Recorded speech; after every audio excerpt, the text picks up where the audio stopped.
Hi everybody and welcome to my channel, and here is another video, some more James Bond trivia. This time, diamonds are forever. Let's start. Because of Sean Connery's high fee, the special effects budget was significantly scaled back. Connery was reportedly paid $1,250,000 to return as James Bond, a figure unheard of those days. Well, of course, the producers were looking for another James Bond after George Lazenby only did one on Her Majesty's Secret Service. They were desperate for someone to play the part, but they couldn't find anybody. So eventually they had to turn to Sean Connery to return.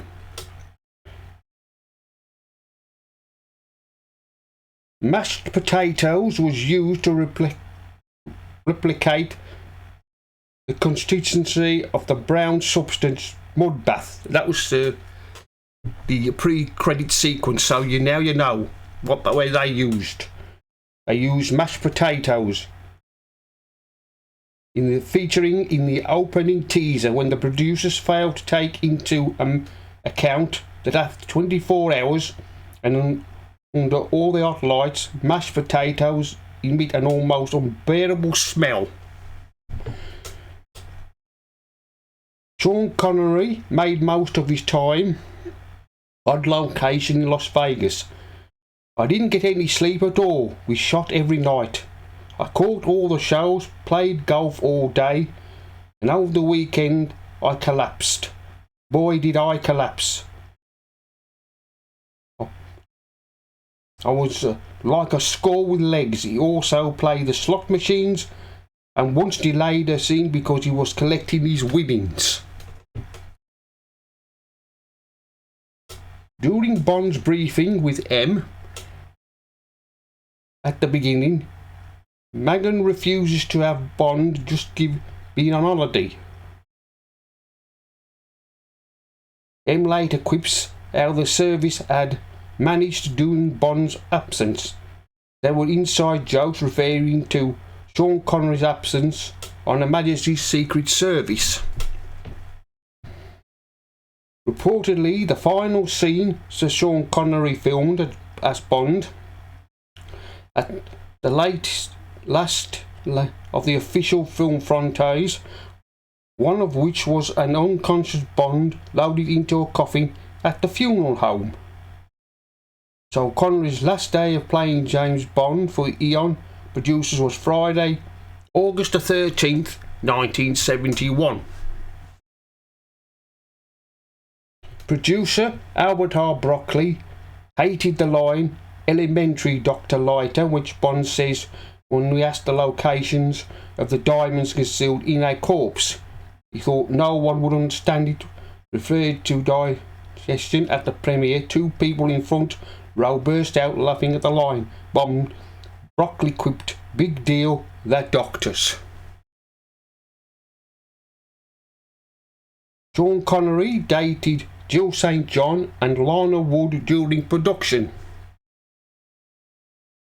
Originally, this had been planned as a revenge movie, with Richard Mulbain's original treatment for the script and Bond mourning his dead wife Tracy and vowing revenge on Blofeld. However, when George Lazenby's departed from the role, the script was completely rewritten and there was no mention of Tracy and her death, deeply affecting Bond. The second of the three James Bond title songs sung by Dame Shirley Bassey, the others being Goldfinger and Moonraker. He also sung a version of Mr. Kiss Kiss Bang Bang for Thunderball, which was not used to date. Bassey is the only singer to have performed the title song more than once. Director Guy Hamilton didn't like big American cars and took particularly delight in thrashing them in the movie's enormous car chase scenes.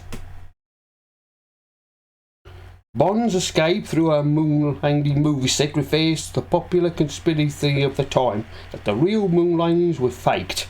The scene was filmed in planet located just outside Las Vegas, Nevada. During filming, the moon buggy's wheels kept falling off. In one scene where a car turns over, you can see one of the wheels has broken off the buggy and rolling in the foreground. Well, if you look closely, you can see the wheel coming off and rolling by. The original plot had Gert Phobie returning as Auric Goldfinger's twin brother, Goldfinger, seeking revenge for the death of his brother. This character was a Swedish billionaire and had a laser mounted on a super tanker.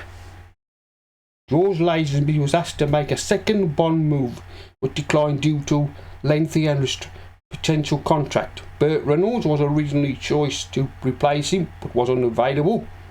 John Gavin was signed to play Bond in this movie and recently played the French spy OSS 117 Murder for Sale. Adam West turned down the role because he felt that James Bond should be a British actor. Michael Gambon turned down the role because he was in terrible shape, and at the last minute Sean Connery agreed to return as Bond for the sixth time. A two-picture deal, an astronomical salary for the time. Albert Broccoli insists that Gavin be paid his full salary, for which I called. Well, I should have liked to have seen Adam West playing James Bond, Batman himself. I don't know how we would have got on, but we'd like to have seen that happen. Tiffany, being the first American Bond girl, is argumentative, abrasive, loud and brash, which compared to previous Bond girls who were more demure. She's meant to be an American women, apparently. Willard White was based on Howard Hughes. Amongst the similarities, the White House in this movie. Howard Hughes owned a real Las Vegas hotel in Desert Inn at the time of the movie. When Lana Wood was cast as Plenty O'Toole, she was told early in the scene that she was thrown out of Bond's hotel room and landed in the pool, requiring the stunt team to throw her in the pool basically naked. But she was assured that no one outside of the crew would see her undressed in public because the scene would shot at night. Unfortunately for her, the scene was shot in Las Vegas, and she noted most of the people in Vegas were up at night. Jill St. John and Lana Wood have been involved in decades-long feud beginning during filming of this movie. Throughout the spring of 1971, both women were dating Sean Connery at the same time. In February 1982, less than 3 months after the mysterious drowning of Lana's sister, Natalie Wood, St. John started a romance with Robert Wagner.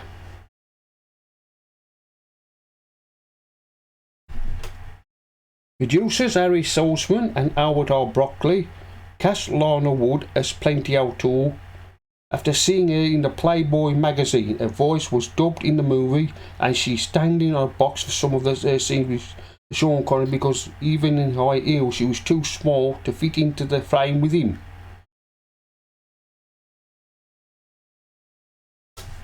When director Guy Hamilton couldn't remember a name, he would call it Asp, hence the appearance of Dr. Hanskramer in this movie, an in-joke from screenwriter Tom Mankiewicz.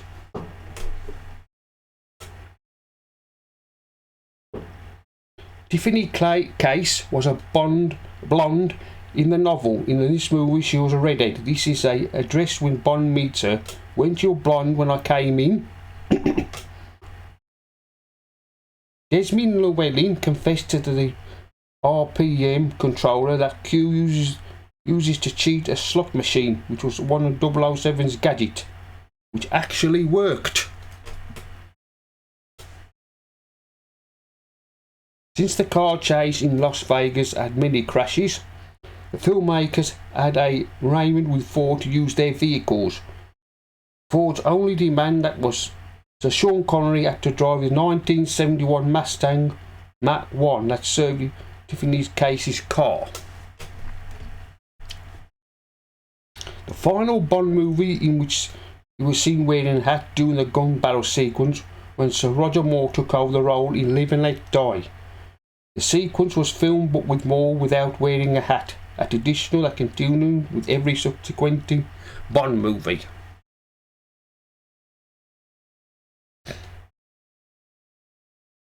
Instead of building their own oil rig, the production team hired a semi-portable one for $40,000 a day, customized it and towed it to the location of the South California coast.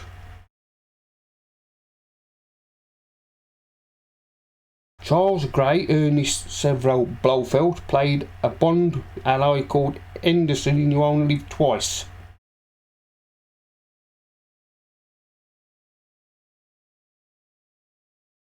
Tiffany's home belonged to Kirk Douglas. Lois Maxwell, Miss Moneypenny, wears a hat in the only scene to hide the fact that she had dyed her hair.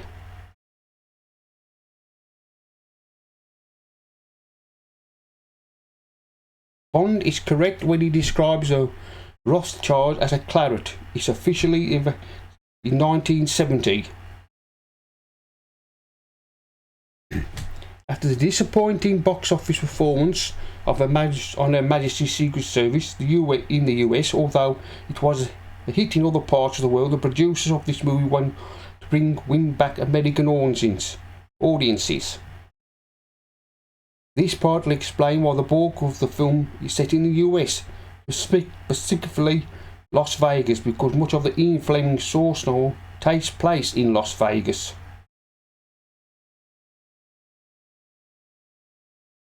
The outdoor elevator scene was shot at now the demolished Landmark Casino.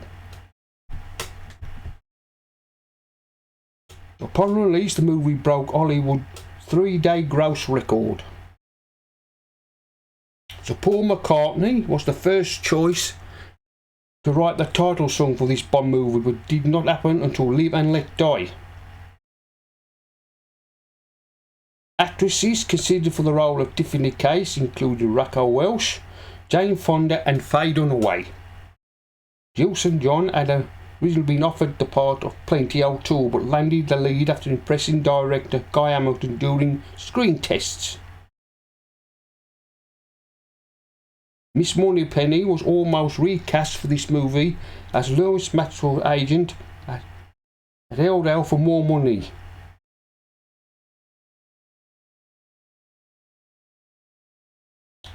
The machine that Bond encounters on the oil pipeline looks like a robotic torture device. It's a smart Inspector gadget which is actually used to crack integral pipelines, and also they are free of blockages. Roger Moore was offered the role of James Bond but was unavailable due to the commitment to the Persuaders. If that's an old television series in the 1970s, which he starred with Tony Curtis. Due to her height differences, Lana Wood had to stand up box for most of her scenes with Sean Connery. This proved to be problematic for the scenes where Connery had to strip Lana out of her dress down to her underwear because a body double would not have worked for obvious reasons. Ultimately, Lana was given extra high heels to wear in that scene. For the deleted scene where Plenty O'Toole, soaking wet and wearing a white towel, returns to Bond's hotel room after being tossed in the pool of O'Toole's reviving her clothes, you could see Bond is alright and Lana was not wearing anything until the towel was generally cold.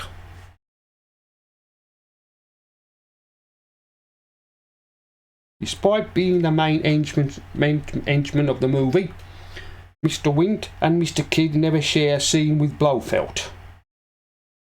It was originally revealed that Blofeld survived the end of the movie, and the filmmakers were planning to bring him back for one last outing in the next movie, but the legal controversy made that impossible.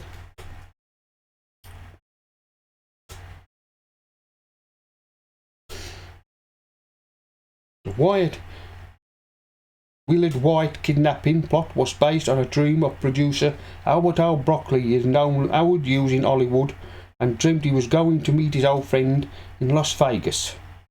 When he entered Hughes' room, it was occupied by an imposter.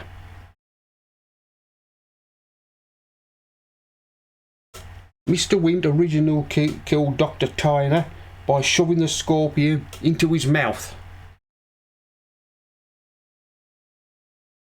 Bruce Glover said he was surprised at having been cast because first the producer said he was too normal and they wanted a deformed pleader like an actor. Music Paul Williams was originally cast as Mr. White, however, when he couldn't agree with the producer on money concerns, Bruce Glover replaced him. In this movie, Plenty O'Toole falls asleep with James Bond, only to end up losing her clothes and being thrown out of the window wearing nothing but her underwear and high heels for her trouble in real life. Lionel Wood, who played Plenty, claims to have an affair with Sean Connery.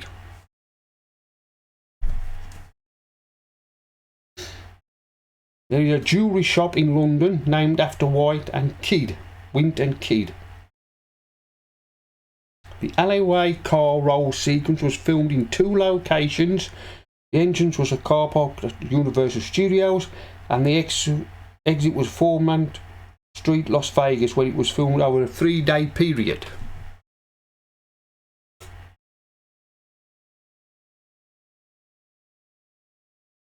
A deleted scene shows how Mr. Wint and Mr. Kidd killed Shady Tree with a water pistol that turned out to be real. During location filming, Ken Adam visited several film homes in the Las Vegas area.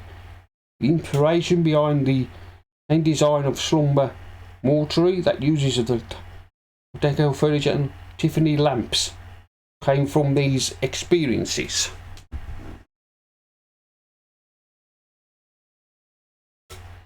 It was the last official appearance by Sean Connery as James Bond, although it was made later in the Diamond Servant was only the fourth novel published, making the first of 6 Bond novels adopted with Connery.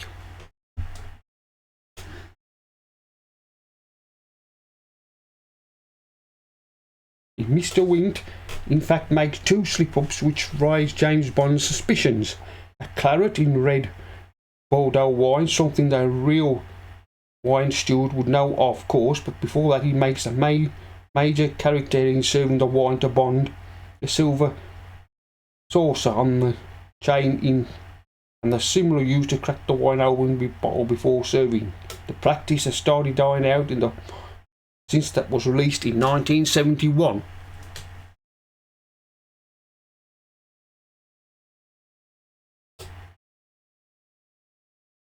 This movie boasts the most number of aliases used by James Bond. There was Peter Franks as Mr. Jones, Tiffany Case as Miss Jones, a White House technician.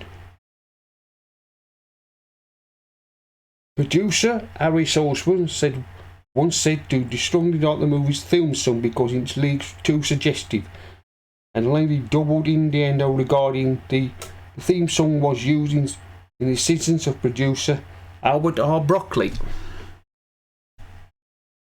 In one scene, Q makes a passing reference to having grandchildren, the spin-off cartoon James Bond Jr. in 1991. This movie was the 4th most watched to be broadcast on British television when it was shown on ITV March the 15th, 1981.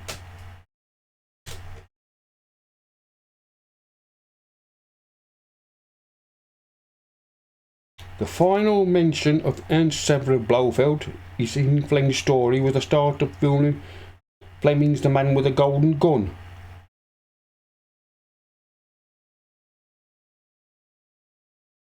Screenwriter Tom Malkovich later estimated the novel provided about 45 minutes of movie's final running time.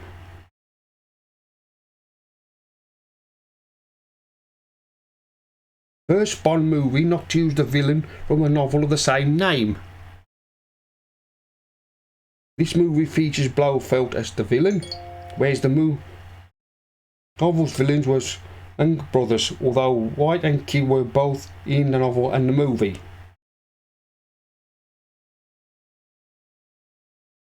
Jazz musician Bubba Smith was invited by producer Harry Solson to play Mr. Kidd after Monk band show.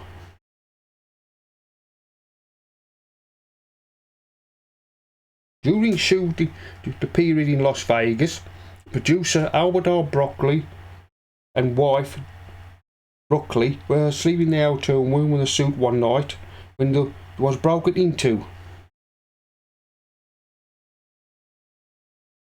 Flying as the circus was originally called the Flying Broccoli's, but Albert R. Broccoli vetoed the idea and refused even to discuss it.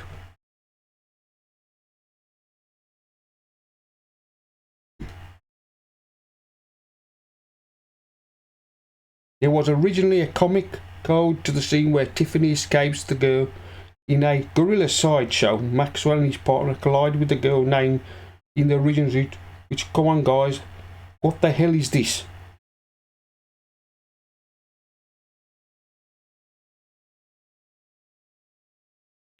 Some dialogue between Mr. White and Mr. Kidd at the funeral parlour were cut from the script as Bond passes them. They were raging flowers. White said, "We loved Alzheimer's, but they always made us these. Right now you can even enjoy them after Mr. Bond out with the hern."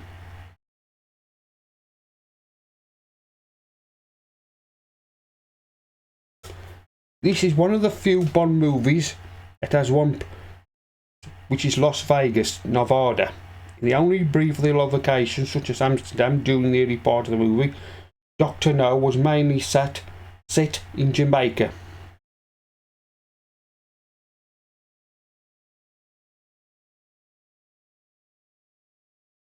Shady Tree was an ally of Bond in the book.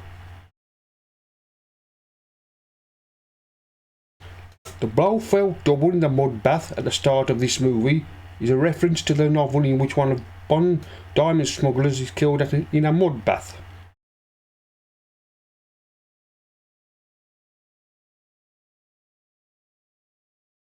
Tom Malkovich says he was hired because producer Albert R. Broccoli wanted an American to write the script, since much of it was set in Las Vegas and the Brits would rather be lousy American gangsters, but it had to be someone also understand the British idiom because of the British characters.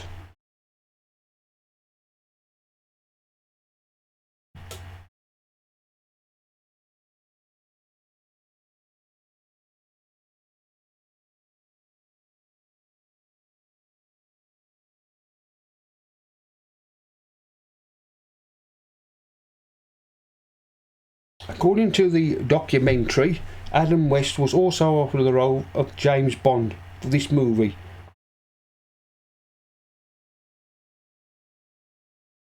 Tiffany's case, lack of experience with weapons and fighting saves Bond's life and her own in the final scene, when Mr. Wint is trying to strangle Bond rather than trying to hit him with something hard like a wine bottle or a dinner knife.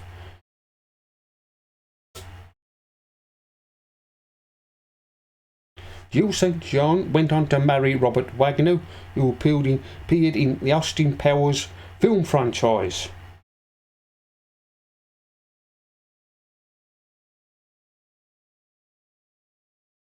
This movie boasts not one but two sets of henchmen and henchwomen.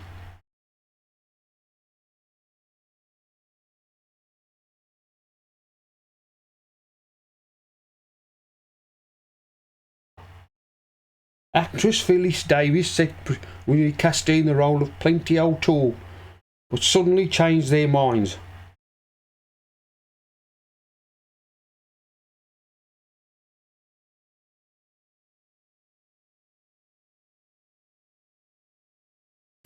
First scene in Amsterdam sequence opened with a short pleasure boat named the Paris Alexandra. This was a 4-year-old grandson of Queen and the son of her successor.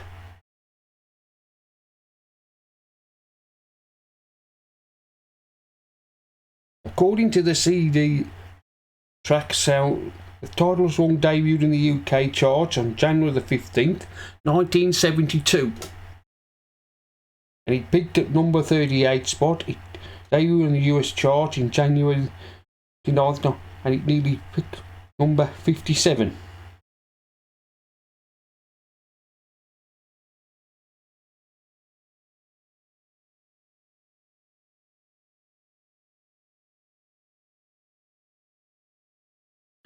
Filming of the moon buggy chase sequence took place on July the 20th, 1971. The second anniversary of the Apollo 11 moon, and which Man on the Moon 6 days after filming Apollo 15 was launched.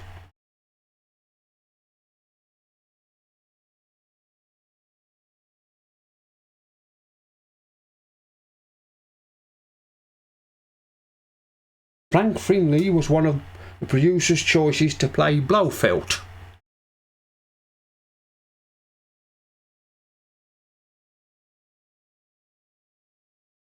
Dame Shirley Bassey sang the opening sequence for the second time in a Bond film franchise. Her previous song opening sequence in Goldfinger.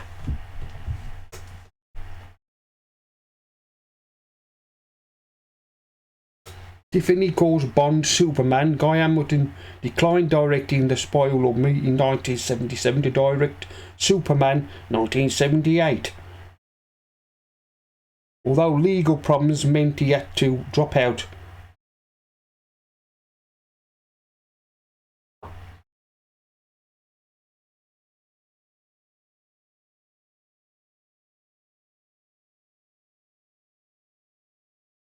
Makes the first time an actor, Sean Connery, returned to Bond playing James Bond, and not another one, George Lazenby, played him. Due to the deleted scene in which Plenty O'Toole returns to Bond's hotel room wearing nothing but a white towel after being thrown into the pool, Tiffany's thug's view is left an impression that she was basically forced their clothes.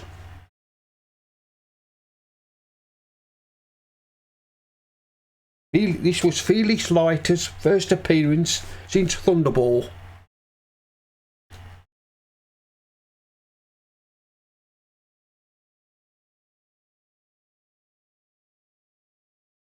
When Plenty O'Toole had been forced out of Bond's bedroom wearing nothing but panties and high heels, a necklace is missing. A few minutes later, a necklace can be seen on the table in Bond's bedroom.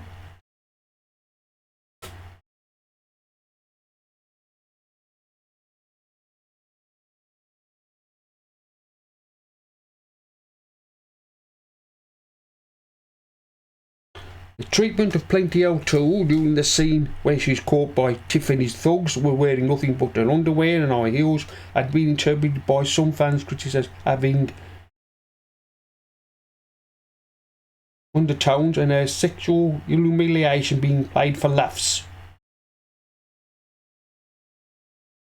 Sammy Davis Jr. did a scene playing roulette in Diamond Side, but was cut.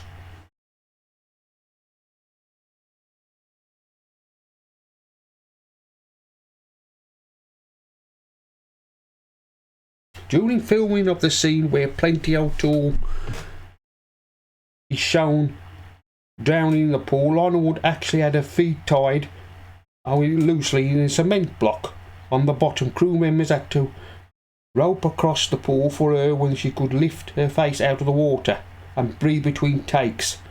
Unfortunately, like most pools, this one had a big block, slippery bottom, and the black was slipping in deeper and water with each take.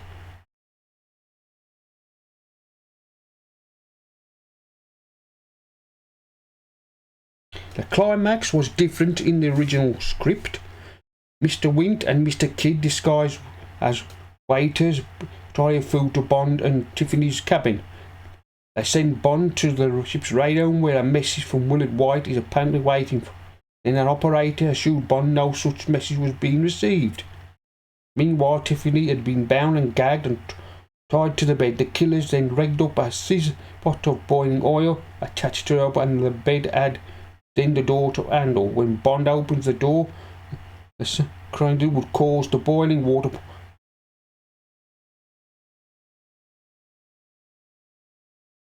Scene explaining how Plenty was killed in Tiffany's ball was shot but deleted from the final cut.